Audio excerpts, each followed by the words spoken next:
శ్రోతలకు నమస్కారం. ఈ మా ఆనంద జీవితం అను కార్యక్రమంనకు స్వాగతం. ఈరోజు మనకు వాక్యం అందించువారు సహోదరుడు జోసెఫ్ నందిగాల. ఆనంద జీవితము ఫీబా శ్రోతలకు ప్రభువైన యేసుక్రీస్తు నామమున హృదయపూర్వక శుభములు తెలియజేస్తూ ఉన్నాము. మీరందరూ కూడా ప్రభు యొక్క మహాకృపను బట్టి క్షేమముగాను సంతోషముగాను ఉన్నారు అని మిమ్ములను బట్టి దేవుని స్తుతిస్తూ ఉన్నాము. మీ కొరకు ప్రార్థన చేస్తూ ఉన్నాము.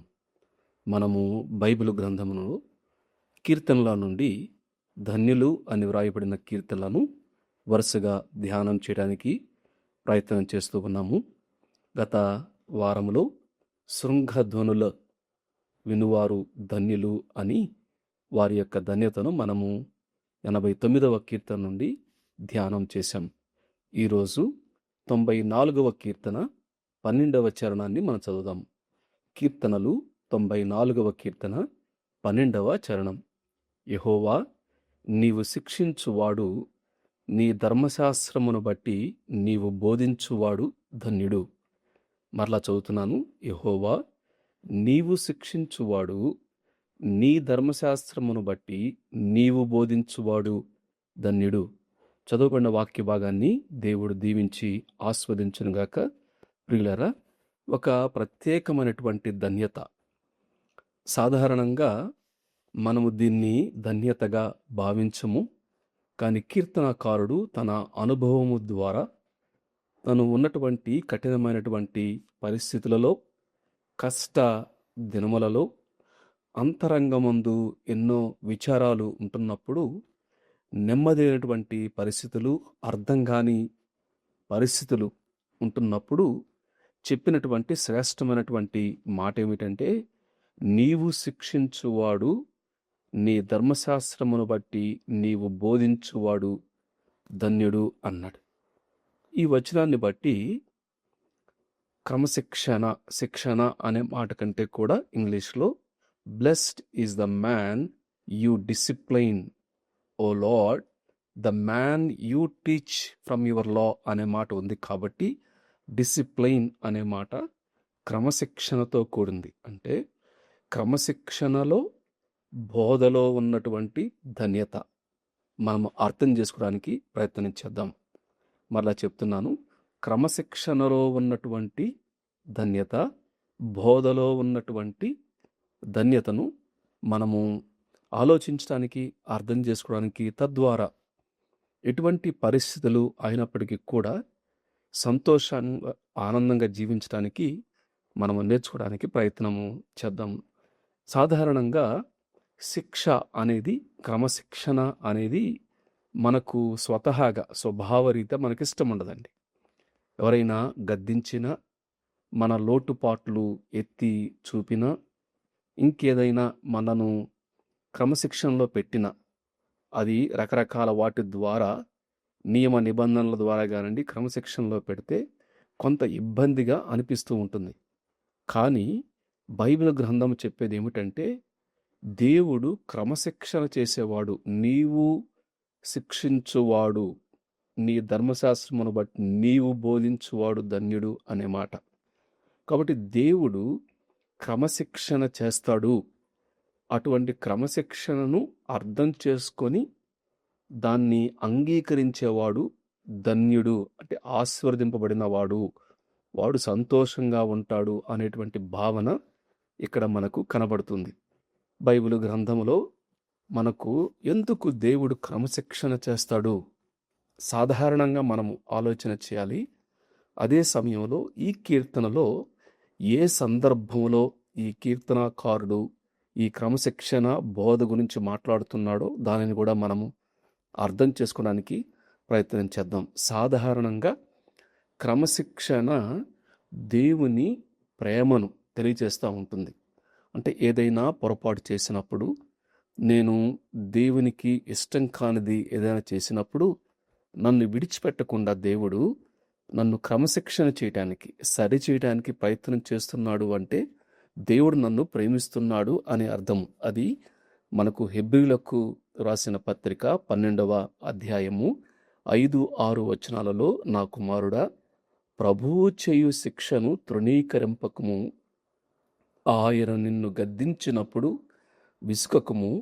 ప్రభువు తాను ప్రేమించు వారిని శిక్షించి తాను స్వీకరించు ప్రతి కుమారుని దండించును అనే మాట ఉంది.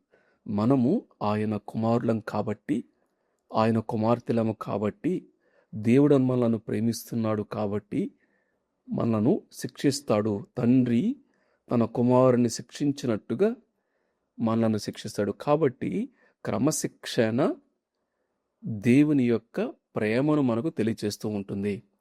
రెండవది, క్రమశిక్షణ దేవుని యొక్క పరీక్షను మనకు తెలియచేస్తూ ఉంది. ద్వితీయోపదేశ కాండము 8వ అధ్యాయము 3-4 వచనాల్లో ఈ విధంగా వ్రాయబడి ఉంది. ఆహారం వల్లనే కాక యెహోవా సెలవిచ్చిన ప్రతి మాట వలన నరులు బ్రతుకుదురని నీకు తెలియుటకు ఆయన నిన్ను అణచి నీకు ఆకలి కలుగజేసి నీవే గాని నీ పితరులే గాని ఎన్నడూనూ ఎరుగని మన్నాతో నిన్ను పోషించను. ఈ 40 సంవత్సరములు నీవు వేసుకొనిన బట్టలు పాతగిలలేదు, నీ కాలు వాయలేదు. 5వ వచనము, ఒకడు తన కుమారుని ఎట్లు శిక్షించునో అట్లే నీ దేవుడైన యెహోవా నిన్ను శిక్షించువాడని నీవు తెలుసుకొని. అంటే మనకు 2వ వచనంలో ఏముందంటే, నీవు ఆయన ఆజ్ఞలను గైకొందువో లేదో నిన్ను శోధించి నీ హృదయములో ఉన్నది తెలుసుకొనుటకు అనే మాట ఉంది. నిన్ను పరీక్షించుటకు అనేటువంటి మాట ఈ వాక్య భాగంలో మనకు చాలా స్పష్టంగా కనపడుతూ ఉంటుంది. కాబట్టి దేవుడు మనము ఆయన చిత్తానుసారంగా, ఆయన ఆజ్ఞానుసారంగా నడుస్తామా లేదా అనేటువంటి పరీక్షించటానికి దేవుడు మనలను క్రమశిక్షణ చేస్తాడు అనే విషయాన్ని జ్ఞాపకం చేసుకోవాలి. మూడవది, ఎందుకు దేవుడు క్రమశిక్షణ చేస్తాడు అంటే ఆయన స్వభావములో పాలు పొందటానికి, మనలను ఆయన స్వభావములోనికి మార్చటానికి, మరలు కొలపటానికి దేవుడు ఈ క్రమశిక్షణ సాధారణంగా ఏదైనా ఒక క్రీడ కానివ్వండి, క్రికెట్ లాంటిది కానివ్వండి, ఇంకేదైనా క్రీడ కానివ్వండి, వ్యవసాయకుడు కానివ్వండి, సైనికుడు కానివ్వండి, వీళ్ళందరిలో మనం ఏం చూస్తాము అంటే ఒక క్రమశిక్షణ చూస్తాం. ఎవరైనా జీవితంలో ఉన్నత స్థితికి వెళ్ళిన వారిని అడగండి, వారు చెప్పేటువంటి మాట ఏమిటంటే, ఇదిగో నేను ఒక డిసిప్లైన్గా, క్రమశిక్షణగా ఇవి చేశాను కాబట్టి ఈ విధంగా నేను జీవితంలో సాధించాను అని చెప్తూ ఉంటారు.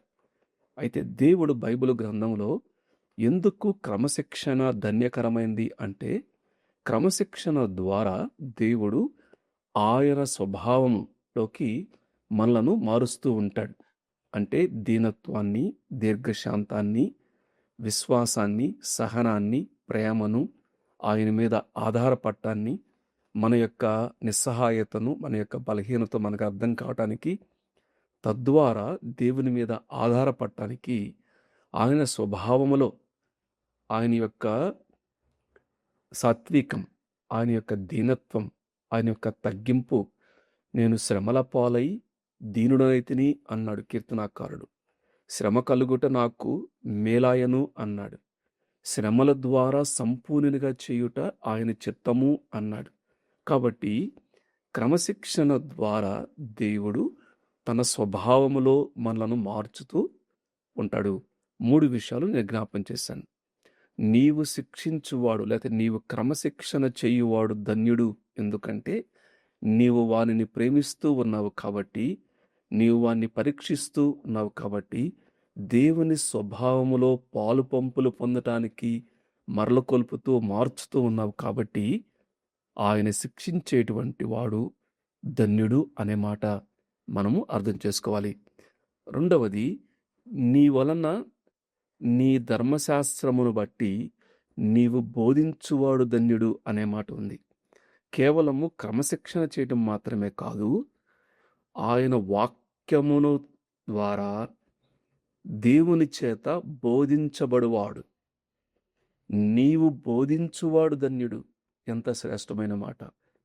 దేవుడు తానే తన ప్రజలతో బోధిస్తూ ఉంటాడు. క్రమశిక్షణ చేయటం మాత్రమే కాదు, ఆయన విషయాలు తెలియచేస్తూ ఉంటాడు. దేవుని యొక్క బోధ, దేవుని ఆలోచనను, దేవుని మార్గములను, దేవుని చిత్తమును మనకు తెలియచేస్తూ ఉంటుంది. ఇదిగో ఇటువంటి సమయంలో నీవు ఈ మార్గములో వెళ్ళాలి. ఇది నా చిత్తము. మీ ఆలోచనలు వేరు, నా ఆలోచనలు వేరు. మీ త్రోవలు వేరు, నా త్రోవలు వేరు అని ఆయన ఆలోచనలను ఎంత ఉన్నతంగా ఉన్నవో అనేకమైన విషయాలు ఆయన మనకు బోధిస్తాడు. మనుషులను గురించి, లోకము గురించి, పాపము గురించి, పరిస్థితులను గురించి, గతము, ప్రస్తుతము, భవిష్యత్తు అనేకమైనటువంటి విషయాలు వర్తమాన భూత భవిష్యత్ కాలంలో ఉండేటువంటి దేవుడు కాబట్టి ఆయన సర్వజ్ఞాని, సర్వశక్తిమంతుడు, ఉన్నవాడు అనువాడు, సమస్తమును ఎరిగినవాడు కాబట్టి మన యొక్క బలహీనతలు, మన యొక్క బలము, పరిస్థితులు అన్నీ కూడా ఎరిగినవాడు కాబట్టి ఆయన మనకు మన పరిస్థితులను ఎరిగి మనకి అర్థమయ్యే రీతిలో దేవుడు బోధిస్తాడు. నేను మరలా జ్ఞాపం చేస్తున్నాను. ఏ విధంగా మాట్లాడితే మనకు అర్థమవుతుందో ఆయనకు తెలుసు కాబట్టి ఆయన మనకు అర్థమయ్యే రీతిలో దేవుడు తన వాక్యం ద్వారా మాట్లాడతాడు. తన యొక్క గుణలక్షణములను, తన ఆలోచనలను, తన మార్గములను, తన చిత్తమును మనకు తెలియచేస్తాడు. ఆ విధంగా క్రమశిక్షణతో దేవుని చేత క్రమశిక్షణ చేయబడువాడు, ఆయన ధర్మశాస్త్రమును బట్టి బోధింపబడువాడు ధన్యుడు అనే మాట చాలా శ్రేష్టమైన మాట అండి. అయితే ఇది సాధారణంగా ఉంది. అయితే ఈ కీర్తనలో 94వ కీర్తనలో ఒక ప్రత్యేకమైనటువంటి సందర్భంలో ఈ కీర్తనకారుడు ఎవరో స్పష్టంగా మనకు తెలీదు. ఏ పరిస్థితుల్లో కూడా స్పష్టంగా, ఏ రాజు కాలంలో కూడా స్పష్టంగా లేదు. కానీ ఏ పరిస్థితులలో ఈ క్రమశిక్షణను, బోధను జ్ఞాపకం చేశాడు అనేది ఆలోచనగానే చేస్తే మొదటి వచనము నుండి దాదాపు 7వ వచనం వరకు ఇక్కడ సందర్భం ఏమిటంటే అన్యాయస్తులు అంటే భక్తిహీనులు, దుష్టులు, అన్యాయస్తులు, గర్విష్ఠులు వారు పరిపాలన చేస్తున్నారు.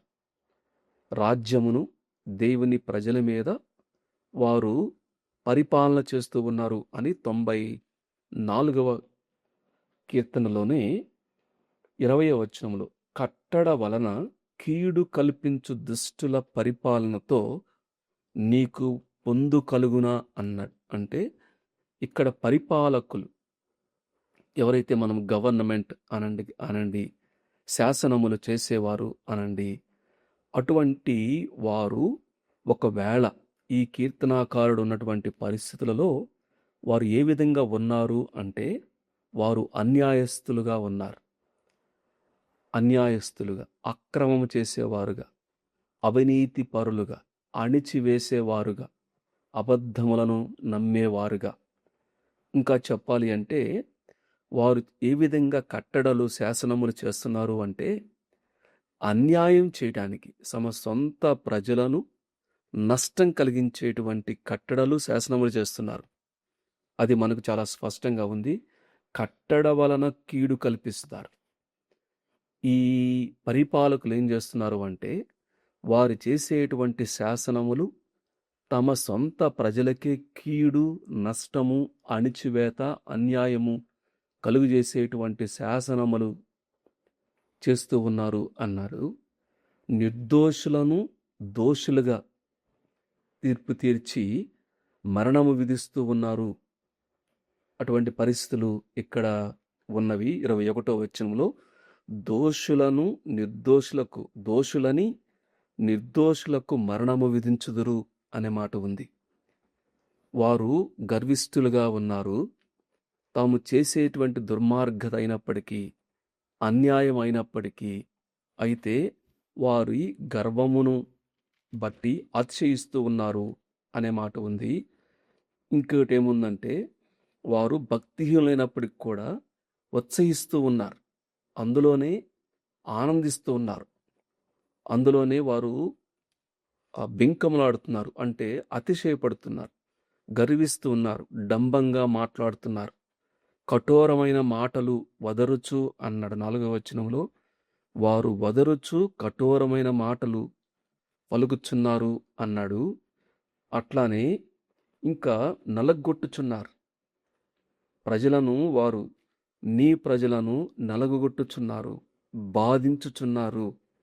విధవరాండ్రను పరదేశులను తండ్రి లేని వారిని వారు చంపుచున్నారు, హతము చేయుచున్నారు అనే మాట ఉంది. ఇంకా బాధాకరం ఏంటంటే ఈ అధికారులు ఎట్లా ఉన్నారు అంటే దేవుడు లేడు అన్నట్టుగానే, తమను చూచేవారు కానీ, తమను విచారించేవారు కానీ, లెక్క అడిగేవారు కానీ ఎవరూ లేరు అనుకొని తమ ఇష్టానుసారంగా ప్రజలకు అన్యాయము, అక్రమం చేస్తూ ఉన్నారు. అర్థమవుతుంది అనుకుంటాను. ఈ లోకంలో మనం సాధారణంగా ఇటువంటిది మనం చూస్తూ ఉంటాం. ఈ రోజుల్లో ప్రత్యేకంగా అంత్యకాలంలో అపాయకరమైనటువంటి దినాల్లో ఎటువంటి పరిస్థితులు ఉన్నవో మనం ఏ దేశము చూసినా, ఏ ప్రాంతము చూసినా ఇటువంటి పరిస్థితులు మనకు కనపడుతూ ఉన్నవి. అయితే ఇది చూస్తున్నప్పుడు దేవుడు ఉంటే ఎందుకు ఇవన్నీ కూడా జరుగుతున్నాయి? అణిచివేస్తున్నప్పుడు, అన్యాయం చేస్తున్నప్పుడు, గర్వంగా, భక్తిహీనంగా నిర్దోషుల్ని దోషులని తీర్పు తీర్చి వాళ్ళని చంపుతున్నప్పుడు దేవుడు ఎందుకు మౌనంగా ఉంటున్నాడు? దేవుడు వెంటనే ఎందుకు శిక్షించట్లేదు అని చాలాసార్లు ఆ ప్రశ్న అనేక మందికి ఒక రకమైనటువంటి అర్థం కాని పజిల్ అంటాం కదా, అర్థం కాని ప్రశ్నలాగా, జవాబు లేని ప్రశ్నలాగా, ఇతరులకు ఏమి చెప్పాలో అర్థం కాని పరిస్థితుల్లాగా ఉంటూ ఉంటాయి. ఇక్కడ కీర్తనాకారుడు కూడా అటువంటి ఒక అంతరంగ సంఘర్షణ.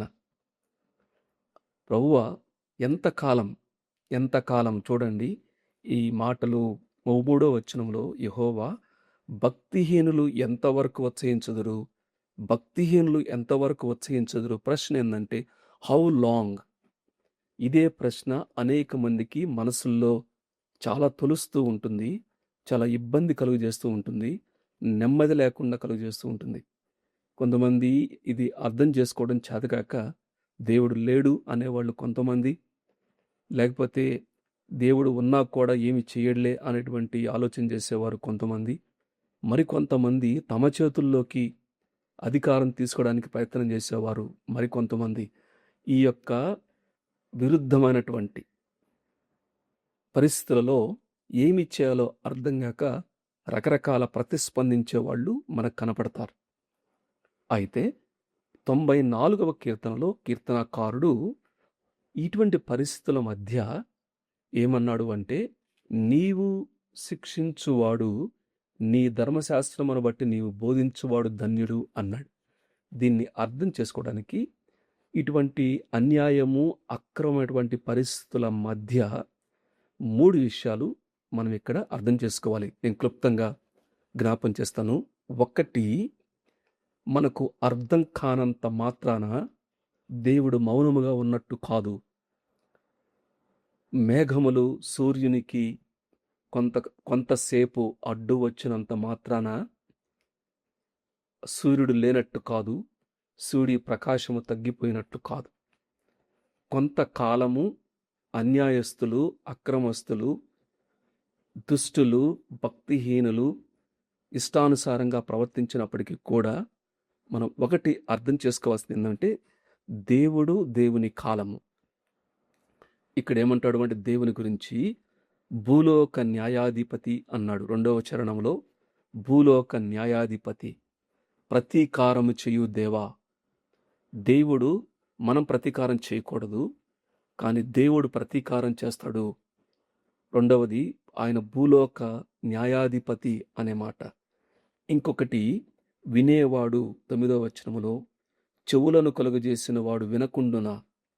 ఈ వదరబోతు మాటలు, బింకము మాటలు, కఠోరమైన మాటలు ఇవన్నీ కూడా ఆయనకు వ్యతిరేకంగా, తన ప్రజలకు వ్యతిరేకంగా చేసేటువంటి మాటలు ఆయన వింటూ ఉన్నాడు, ఆయన చూస్తూ ఉన్నాడు. కంటిని నిర్మించిన వాడు కానకుండునా అన్నాడు. దేవుడు చూస్తూ ఉన్నాడు అనేటువంటి మాట. అంత మాత్రమే కాదు, తెలివి నేర్పేవాడు ఆయన కాబట్టి ఆయనకు అన్నీ తెలుసు. 10వ వచనంలో మనుష్యులకు తెలివి నేర్పినవాడు దండెంపక మానునా అన్నాడు. ఆలోచనలను అంతరంగములను ఎరిగినవాడు. ఏ ఉద్దేశంతో ఏ భావంతో ఈ మాటలు అన్యాయం చేస్తూ ఉన్నారో ఆయనకు ఎరిగినటువంటి వాడు. కాబట్టి భూలోక న్యాయాధిపతి ప్రతీకారం చేసేటువంటి వాడు, వినేవాడు, చూచేవాడు, జ్ఞానము కలిగిన వాడు, నీతిని స్థాపించేవాడు అనే మాట ఉంది. అది 15వ వచనములో నీతిని స్థాపిస్తాడు తప్పనిసరిగా. 23వ చరణములో వారి దోషము వారి మీదికి రప్పించును, వారి చెడుతనమును బట్టి వారిని సంహరించును, మన దేవుడైన యెహోవా వారిని సంహరించును అనే మాట. దేవుని యొక్క మౌనము, ఆయన మౌనముగా ఉన్నాడు అంటే ఆయన దీన్ని ఒప్పుకుంటున్నాడు, అంగీకరిస్తున్నాడు అనే ఉద్దేశం కాదండి. పేతురు రాసిన పత్రికలు ఏముంటుంది అంటే, వీరు కూడా ఏమైనా దేవుని యొక్క కృపను, దేవుని యొక్క కనికరాన్ని అర్థం చేసుకొని ఏమైనా మారతారేమో అని దేవుడు కొంతకాలము వారికి అవకాశం ఇస్తున్నాడు. కానీ ఆయన తప్పనిసరిగా న్యాయము తీరుస్తాడు. ఆయన న్యాయాధిపతి, వినేవాడు, చూచేవాడు, సమస్తమును ఎరిగినవాడు, నీతిని స్థాపించేవాడు, తప్పనిసరిగా వారి దోషము వారి మీదకి రప్పించేవాడు అనే విషయాన్ని జ్ఞాపకం చేసుకోవాలి, నమ్మాలి. దేవుని యొక్క కాలమును, దేవుని యొక్క విధానాన్ని ఒకటి అర్థం చేసుకోవాలి. రెండవది, ఈ కాలమునే, జాగ్రత్తగా వినండి, ఇప్పుడు ఈ అన్యాయంగా అనిపిస్తున్నటువంటి ఈ కాలమునే దేవుడు తన ప్రజలను మరల్చడానికి చాలా మౌనముగా అంతరంగంలో ఏం చేస్తాడు అంటే, అది తన ప్రజలకు శిక్షిస్తున్నట్టుగా అనిపిస్తుంది. కానీ ఇక్కడేమన్నాడు, ఇటువంటి పరిస్థితులలో ఇది దేవుడు ఎందుకు నన్ను ఇంతకాలము ఇవన్నీ కూడా చూడటానికి, అనుభవించటానికి నన్ను అనుమతించాడు అని అర్థం కానటువంటి పరిస్థితుల్లో ఇది దేవుని యొక్క క్రమశిక్షణ. దేవుని యొక్క బిడ్డలకు ఈ సమయము ఆయన క్రమశిక్షణ చేసేటువంటి సమయము, ఆయన బోధించేటువంటి సమయం అని అర్థం చేసుకున్నవారు ధన్యులు. 12వ వచనం, ఇప్పుడు ఈ సందర్భంలో నీవు యెహోవా, నీవు శిక్షించువాడు, నీ ధర్మశాస్త్రమును బట్టి నీవు బోధించువాడు ధన్యుడు. ఒకవైపు లోకము, అన్యాయము, అక్రమము, భయంకరమైనటువంటి పరిస్థితులు ఉంటున్నప్పుడు దేవుడు ఎందుకు మౌనంగా ఉన్నాడు అనేటువంటి అర్థం కాని పరిస్థితులలో ఇది నాకు క్రమశిక్షణ కాలము, దేవుడు నాకు బోధించేటువంటి కాలము, కాబట్టి నేను ఏమి నేర్చుకోవాలి అనేది. దేవుడు నన్ను విడిచిపెట్టాడు అని అనకూడదు. దేవుడు నన్ను మరల కొలుపుతున్నాడు, దేవుడు నన్ను ప్రేమిస్తూ ఉన్నాడు అని అర్థం చేసుకొని ఆయన ద్వారా బోధన అందటం. అర్థమవుతుంది అనుకుంటాను. సాధారణంగా ఎవరైనా న్యాయస్థులైన, న్యాయం చేసేటువంటి మంచి అధికారులు ఉంటే మనం వారికి చెప్పుకుంటాం. అన్యాయం చేసేవారు, అక్రమం చేసేవారు ఉంటే మనము దేవునికి చెప్పుకుంటాం. అంతేకాని మనం వీరి మీద ఏమి తిరుగుబాటు చేయకూడదు. ఇది అర్థం చేసుకొని ఈ సమయాలు క్రమశిక్షణ, దేవుని యొక్క ధర్మశాస్త్రం ద్వారా దేవుడు నాకు బోధిస్తాడు అని అర్థం చేసుకున్నవారు ధన్యులు అన్నాడు. అర్థమవుతుంది ఉంటాను. ఒకటి, ఈ కఠినమైనటువంటి ఈ పరిస్థితుల్లో ఒకటి, దేవుని కాలం ఉంది. దేవుడు తప్పనిసరిగా ప్రతీకారాన్ని, న్యాయాన్ని తీరుస్తాడు. ఆయన సమస్తం ఎరిగినవాడు, ఒకటి అర్థం చేసుకోవాలి. 2, నా విషయమై ఇది క్రమశిక్షణ కాలము, నేను బోధనుందే కాలము అని అర్థం చేసుకోవాలి. 3వది ఏమిటంటే, దేవుని యొక్క కాపుదల ఉంది. ఎంత అన్యాయము, అక్రమము, అవినీతి, కట్టడలు ఎన్ని ఉన్నప్పటికీ కూడా దేవుడు తప్పనిసరిగా తన ప్రజలను కాపాడుతాడు. చూడండి ఆ మాట. ఆయన 13వ వచనంలో కష్ట దినములను పోగొట్టి వారికి నెమ్మది కలుగజేయుదువు అన్నాడు. దేవునికి స్తోత్రం. కష్ట దినములే కొంతకాలమే, వాటిని పోగొట్టి వారికి నెమ్మది కలుగజేయుదువు అనే మాట ఉంది. అదే సమయంలో 14వ వచనంలో తన ప్రజలను ఎడబాయువాడు కాడు, తన స్వాస్థ్యమును విడనాడువాడు కాడు. ఆయన ఎడబాయడు, ఆయన విడనాడడు అనే విషయాన్ని అర్థం చేసుకోవాలి.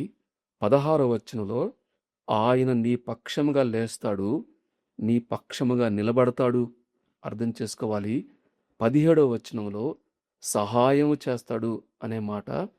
18వ వచనంలో కాలు జారకుండా తన యొక్క కృప ద్వారా బలపరుస్తాడు, తన ప్రేమ ద్వారా ఆయన బలపరుస్తాడు. 19వ వచనంలో అంతరంగములు విచారములు ఉన్నప్పటికీ కూడా ఆయన గొప్ప ఆదరణ మన ప్రాణమునకు నెమ్మది కలుగజేస్తుంది అనే మాట ఉంది. 22వ వచనంలో ఎత్తైన కోటగా, ఆశ్రయ దుర్గముగా ఆయన ఉంటాడు. దేవునికి స్తోత్రం.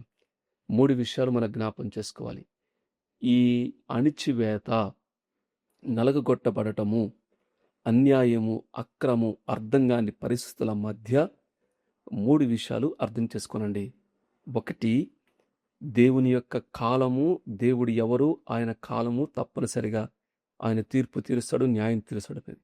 2, ఇది మనకు, దేవుని నమ్ముకున్న బిడ్డలకు క్రమశిక్షణ కాలము, బోధన ఉండేటువంటి కాలము. 3వది ఆయన యొక్క కాపుదల, నెమ్మది ఉంటుంది, ఆయన గొప్ప ఆదరణ ఉంటుంది, ఆయన న్యాయం తీరుస్తాడు, ఆశ్రయదుర్గంగా ఉంటాడు, కోటగా ఉంటాడు, నిలబడతాడు అనే విషయాన్ని మనము అర్థం చేసుకోవాలి. ప్రియులారా, ఈ సమయంలో యేసుక్రీస్తు ప్రభువారే ఆయన ఎంత అన్యాయము, అక్రమం నొందినప్పటికి కూడా ఆయన సిలువలో ఈ విధంగా మౌనముగా భరించాడు. మనము కూడా ఈ కాలములను సరిగా అర్థం చేసుకుంటూ, దేవుని విధానాలను అర్థం చేసుకుంటూ, కీర్తనాకారునితో కలిపి మనం కూడా ఈ మాట చెబుదాం. యెహోవా, నీవు నన్ను క్రమశిక్షణ చేస్తే, నీ ధర్మశాస్త్రం బట్టి నాకు బోధిస్తే నేను ధన్యుడను అనే మాట చెప్పి ఆనందంగా, సంతోషంగా జీవించడానికి పరిశుద్ధాత్మ దేవుడు సహాయం చేయనుగాక. దేవుడి వాక్య భాగాన్ని దీవించి ఆస్వాదించునుగాక.